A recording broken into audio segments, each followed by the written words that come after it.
अस्सलामुअलैकुम, welcome back to my YouTube channel. उम्मीद करते हैं आप सब ठीक होंगे। इस वीडियो में हम जेके बोपी बीएससी नर्सिंग पैरामेडिकल और टेक्नोलॉजी कोर्स के रिगार्डिंग बात करेंगे। आपका 2025 में क्या सिलेबस रहेगा एंड क्या कुछ अपडेट होती है एग्ज़ाम की, एग्ज़ाम का पैटर्न क्या कुछ होता है, कितने में से आपके मार्क्स बनते हैं, कट ऑफ क्या रहेगा 2025 के लिए एंड आपके फॉर्म्स वगैरह कब आएंगे, फुल डिस्कस होगा इस वीडियो में। वीडियो को स्टार्ट करने से पहले जो भी इस चैनल पर नया है वो चैनल को सब्सक्राइब करें एंड किसी का कोई भी डाउट रहता है तो मुझे मैसेज करें। इंस्टाग्राम टेलीग्राम की लिंक आपको बायो में मिल जाएगी। तो चलिए वो वीडियो को स्टार्ट करते हैं। देखिए, आपको पता ही है बीएससी नर्सिंग पैरामेडिकल और टेक्नोलॉजी कोर्स का जो है 2024 का सेशन यहाँ पे ख़त्म हो चुका है। अब जो स्टूडेंट्स प्रिपेयर कर रहे हैं 2025 के लिए, सो इस वीडियो में हम फुल डिस्कस करेंगे आपका कहाँ कहाँ पे यहाँ पे जो है नर्सिंग का कोर्स होता है एंड क्या कुछ सिलेबस रहता है एंड क्या कुछ एग्ज़ाम की टाइमिंग रहती है। देखिए, आपका जो बीएससी नर्सिंग पैरामेडिकल और टेक्नोलॉजी कोर्स होता है वो बोथ गवर्नमेंट कॉलेज में होता है एज वेल एज प्राइवेट। अब डिफरेंस क्या है गवर्नमेंट एंड प्राइवेट में? देखिए, डिग्री में कोई भी डिफरेंस नहीं है, चाहे आप गवर्नमेंट से करते हैं या प्राइवेट से करते हैं। एट द एंड आपको जो है एग्जामिनेशन देना पड़ता है। अगर आप फॉर एग्जांपल नर्सिंग करते हैं, उसके बाद जो है यहाँ पे नर्सिंग की रिक्रूटमेंट निकलती है तो उसमें आपको एग्ज़ाम देना पड़ता है। उसमें ये नहीं होता कि आपने गवर्नमेंट से करा हुआ है नर्सिंग या प्राइवेट से। So difference is only the fee.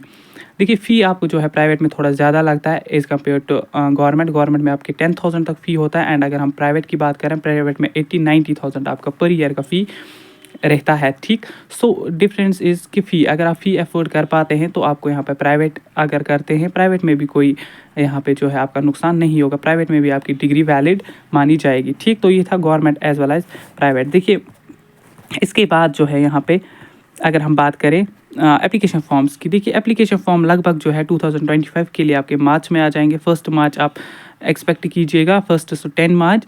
And अगर हम बात करें यहाँ पे जो है एग्जामिनेशन आपका मई और जून में, मई के 20 मई के बाद यहाँ पे आपका जो है एग्जामिनेशन कंडक्ट हो सकता है। अगर हम इस ईयर की बात 2024 की बात करें तो 26 मई को यहाँ पे जो है एग्जामिनेशन कंडक्ट हुआ था। सो आप जो है 20 मई तक एक्सपेक्ट कीजिएगा कि आपको जो है यहाँ पे एग्जामिनेशन कंडक्ट हो जाएगा। ठीक, मार्च में आपके फॉर्म आ गए, मई में आप समझिएगा कि आपका एग्जामिनेशन यहाँ पे कंडक्ट हो जाएगा। ठीक, इसके अलावा अगर हम सिलेबस और एग्ज़ाम टाइमिंग की बात करें तो वो भी आपको यहाँ पे जो है दिख जाएगा। ठीक, एंड अगर हम रिजर्वेशन की भी बात करें तो रिजर्वेशन में भी मैं आपको बोल दूंगा। एंड एलिजिबिलिटी क्राइटेरिया आपको पता ही है कि स्टूडेंट जो है 10+2 होना चाहिए विद फिजिक्स केमिस्ट्री बायोलॉजी। ठीक, इसमें जो है आपके एटलीस्ट 45% होनी चाहिए 12th में।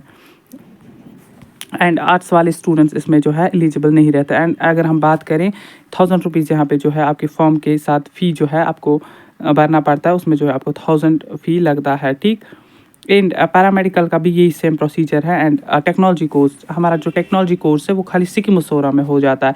पैरामेडिकल और नर्सिंग जो है वो हमारे हर एक इंस्टीट्यूशन में हो जाता है, government as well as private. But अगर हम यहाँ पे टेक्नोलॉजी कोर्स की बात करें तो टेक्नोलॉजी कोर्स हमारा खाली सिक्किम मसौरा में हो जाता है। ठीक, देखिए अब रिजर्वेशन पॉलिसी की बात करें तो रिजर्वेशन एससी कैटेगरी की यहाँ पे 8% है, एजनो की एसटी की यहाँ पे 10% थी, फिर एसटी जो है सेकंड यहाँ पे आई तो 20% यहाँ पे एसटी की हो गई है। 10% आप देख सकते हैं कि जो ओल्ड एसटी है एंड 10% न्यू एसटी को दी गई है। Socially and economically backward class, ठीक, इनमें क्या क्या आता है? इनमें जो है हमारा ओबीसी आता है, ओबीसी में 8% की रिजर्वेशन है। And residents of areas ALCIB जिसको हम बोलते हैं उसमें 4% की यहाँ पे रिजर्वेशन है। एंड RBA में यहाँ पे 10% की रिजर्वेशन है। इकोनॉमिकली वीकर सेक्शन, देखिए if you are belonging from EWS category then आपको टेंशन लेने की ज़रूरत नहीं। इसमें बहुत ज़्यादा सीट्स वैकेंट रहती है बीएससी नर्सिंग पैरामेडिकल और टेक्नोलॉजी कोर्स की। 2024 में भी जो है 25 तक कट ऑफ डिक्रीज़ कर दिया गया, स्टिल यहाँ पे सीट्स EWS की वैकेंट थी। सो आपको मेहनत करनी है, बट मैं आपको बोल रहा हूँ आपको ईजिली सीट मिल जाएगी गवर्नमेंट में। ठीक, इसमें भी 10% की रिजर्वेशन है। इसके बाद अगर हम PWD की बात करें तो 4% रिजर्वेशन है, CDP की 3%, child of paramilitary forces and UT police personal 1%, candidates possessing outstanding proficiency in supports category में 2% की रिजर्वेशन है। ठीक, तो ये आपने जान लिया रिजर्वेशन के बारे में। देखिए अगर हम बात करें अब हमारा सिलेबस क्या रहेगा एग्जामिनेशन, देखिए सिलेबस जो है यहाँ पे अगर हम पहले बात करें यहाँ पे जो है क्वेश्चन पेपर कितने मार्क्स का आता है, तो फिजिक्स में आपके 60 मार्क्स का क्वेश्चन पेपर आता है। 60 क्वेश्चंस आते हैं, 60 क्वेश्चंस के 60 मार्क्स होते हैं। डैट मीन्स एक क्वेश्चन का यहाँ पे 1 मार्क्स होता है। एंड 0.25 आपकी यहाँ पे नेगेटिव मार्किंग होती है। अगर आप एक क्वेश्चन गलत करते हैं तो उसमें आपको 0.25 1/4% जो है आपका 1 मार्क्स में कट जाता है। डैट मीन्स 0.25 आपको यहाँ पे नेगेटिव मार्किंग होती है। केमिस्ट्री में भी सेम 60 क्वेश्चंस एंड बायो में भी 60 क्वेश्चन। डैट मीन्स 180 क्वेश्चंस का पेपर यहाँ पे रहता है, जिसमें 180 मार्क्स होते हैं। 3 घंटे आपको जो है दिए जाते हैं। अगर हम बीएससी नर्सिंग पैरामेडिकल और टेक्नोलॉजी कोर्स की बात करें तो तीनों का सेम पेपर आता है। कोर्स इसमें फिर डिफरेंट आते हैं, तो सेम पेपर जो है आपको तीनों के लिए देना पड़ेगा। एक ही दिन में एक ही साथ इसका जो है पेपर आपका कंडक्ट कराया जाता है। ठीक, देखिए एग्जामिनेशन टाइमिंग की बात करें तो एग्जामिनेशन जो है लगभग 10 बजे ही स्टार्ट हो जाता है। देखिए सिलेबस यहाँ पे लिखा है, the entrance test is based on the course of study and syllabus of 12th class. But अगर हम बात करें यहाँ पे जो है 11th 12th दोनों सिलेबस आपको पढ़ना पड़ता है, तब जाके आपको यहाँ पे अच्छे से सिलेक्शन हो जाती है। देखिए इसमें जो है फिजिक्स में physical world and measurement, kinematics, laws of motion, work energy and power, motion of system of particles and rigid body, gravitation. देखिए आप देख सकते हैं कि सिलेबस क्या कुछ आता है। ये जो है जिसको चाहिए होगा वो मुझे मैसेज करे इंस्टाग्राम या टेलीग्राम पे, मैं उसको वहाँ पे फॉरवर्ड कर दूंगा। देखिए केमिस्ट्री में सेम 60 क्वेश्चंस, तो हर एक जो है चैप्टर में आप देख सकते हैं मार्क्स वाइज है डिस्ट्रीब्यूशन किया गया है। तो किस चैप्टर में यहाँ पे कितने मार्क्स है वो आपको दिख जाएगा। ठीक, तो ये था सिलेबस। एंड मेरिट की बात करें, मेरिट यहाँ पे जो है आपको फिर वही जो एग्ज़ाम आपने दिया होता है उसमें से कट ऑफ होता है। देखिए अगर हम सेफ स्कोर की बात करें, अगर आप ओपन मेरिट से हैं तो 120 प्लस आपकी डेफिनेटली होनी चाहिए। 120 प्लस, तब जाके आपको बीएससी नर्सिंग में गवर्नमेंट कॉलेज मिलेगा।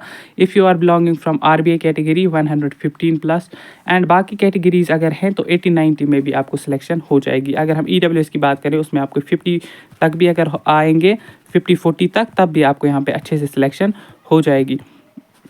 देखिए यहाँ पे जो है कौन कौन सा कॉलेज है हमारा बीएससी नर्सिंग का। देखिए government nursing college Jammu 80, Reasi 40, Udhampur में 70 सीट्स हैं, अखनूर, दोड़ा, किश्तवाड़, राजौरी, कठवा। बीजीएसबीयू के 3 कॉलेजेस हैं, जिसमें एक राजौरी, किश्तवाड़, एक जम्मू में है। ठीक, इसके अलावा सिक्किम मुसौरा वगैरह है हमारा, मदर मेहरबान। एंड इसके अलावा गवर्नमेंट कॉलेज ऑफ नर्सिंग बागी Dilawar Khan, nursing college Baramulla, institution of paramedical science, nursing college south campus जो कि हमारा सेमी गवर्नमेंट है, गवर्नमेंट नर्सिंग कॉलेज पुलवामा। ठीक, गवर्नमेंट नर्सिंग कॉलेज अनंतनाग, ये हमारे गवर्नमेंट कॉलेज जिनका मैंने नाम लिया ये हमारे गवर्नमेंट कॉलेज है। बाकी आप यहाँ पे देख सकते हैं कि प्राइवेट कॉलेजेस में भी अच्छी खासी सीट्स हैं। टोटल बीएससी नर्सिंग की बात करें तो बीएससी नर्सिंग में 2660 सीट्स हैं। ठीक, अगर आप पैरामेडिकल की बात करें तो पैरामेडिकल में 1779 सीट्स हैं। लगभग यहाँ पे आपको जो है 4500 के करीब सीट्स हैं BSc nursing paramedical technology course में, both in government as well as in private institutions. ठीक, होप कि सारे स्टूडेंट्स के यहाँ पे डाउट्स कन्फ्यूजन क्लियर हुए होंगे। किसी का कोई भी डाउट या कन्फ्यूजन रहता है तो मुझे पूछ सकता है। मिलते हैं किसी नेक्स्ट वीडियो में, तब तक के लिए अल्लाह हाफिज़।